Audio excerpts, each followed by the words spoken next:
Dalam Bapa dan Putra dan Kudus, amin. Allah Tritunggal Maha Kudus, puji syukur kami aturkan kepadamu. Kami adalah anak-anak-Mu yang Kau sayangi dan Kau cintai. Semoga kami menghayati keputraan kami dengan sungguh-sungguh. Dan terus mencari, menemukan, dan membentuk kami sebagai seperti Yesus. Terpujilah nama-Mu kini dan sepanjang segala masa. Amin. Para saudara, hari ini gereja merayakan hari pembaptisan Tuhan Yesus. Yesus dibaptis di Sungai Yordan oleh Yohanes Pembaptis.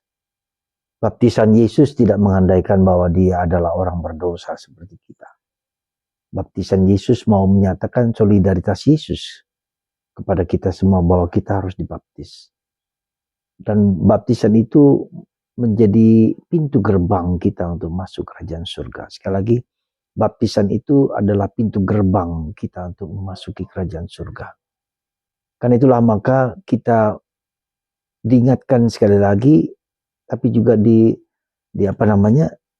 disadarkan bahwa baptisan itu menjadi kunci kita dalam menghayati keputraan kita. Sekali lagi itulah.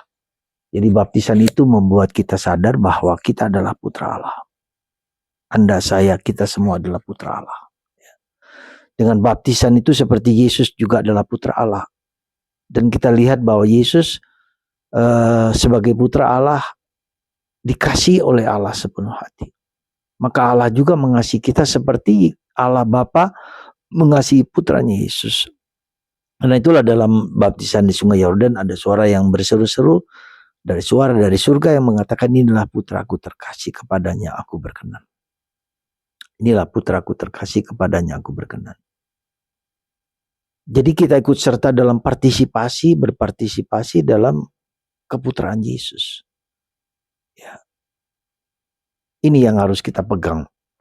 Dan dengan demikian mau mengatakan bahwa kita bukan hanya adalah putra Bapak Ibu kita. Kita adalah putra Allah. Jadi kenapa demikian? Kita bisa lihat bahwa hidup kita tidak tergantung dari orang tua kita juga pada akhirnya. Ya. Seperti kita lihat bagaimana ketika Yesus berada di rumah ibadat, di sinagoga, aku harus berada di rumah Bapakku. Maka tugas orang tua dan tugas anak juga untuk menemukan bahwa kita berada di rumah Bapa. Artinya kita harus menjalankan apa yang menjadi kehendak Bapa kita di surga. Ya. Dan ini merupakan sesuatu yang menyakitkan bagi bagi orang tua, karena anak tidak serta-merta menjadi milik orang tua kita. Dan orang tua wajib mendidik, membina, membentuk anak kita menjadi anak Allah. Ya, ini wajib. Membantu mereka untuk menemukan jati diri mereka dan panggilan hidup mereka. Ya, itulah yang menjadi tanggung jawab orang tua. Dan juga menjadi tanggung jawab anak kita sendiri untuk mencari dan menemukan kita adalah anak Allah. Dan inilah tugas yang sangat mulia dan sangat luhur dan sangat sulit di zaman sekarang ini. Ya, bagaimana kita membentuk anak kita menjadi anak Allah. Dan kita menyerahkan anak kita menjadi anak Allah. Dan membantu anak-anak kita untuk menemukan jati diri panggilan hidup mereka. Itu yang pertama. Yang kedua, kita bisa melihat bagaimana mencapai itu. Kita butuh Roh Kudus, Roh Allah, Roh seperti Yesus. Ya, Roh Allah turun ke atasnya dalam berupa burung merpati.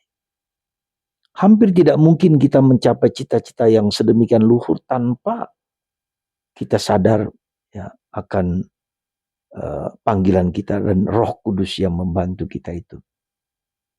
Ya, itu yang perlu. Kedua, Roh Kudus. Mohon Roh Kudus. Terus sadari akan karunia Roh Kudus. Nah, di samping kita adalah anak Allah, kita juga adalah dibantu oleh komunitas. Itu gereja. Gereja adalah komunitas yang membantu kita bersama-sama. Kita dibentuk oleh Allah. Oleh sesama, oleh gereja.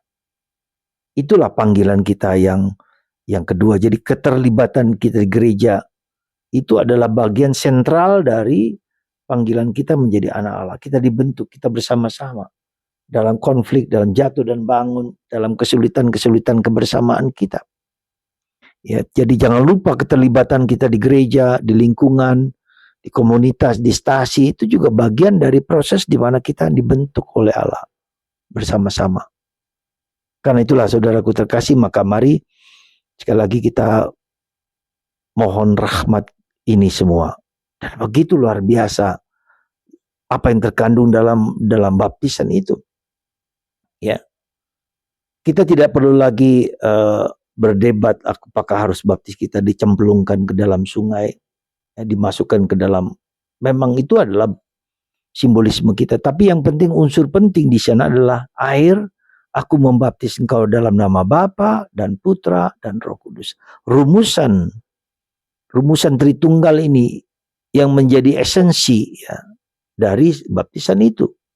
Dibaptis dalam Bapa, Putra dan Roh Kudus. Maka salah satu ciri dari orang Katolik yang baik adalah dibaptis dalam nama Bapa, Putra dan Roh Kudus. Kita milik Allah Tritunggal Maha Kudus. Luar biasa.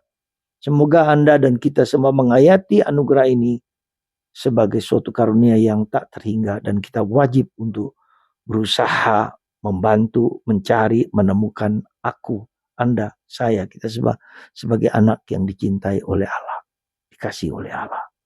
Luar biasa. Tuhan memberkati Anda semua. Bapa, Putra, dan Roh Kudus. Amin.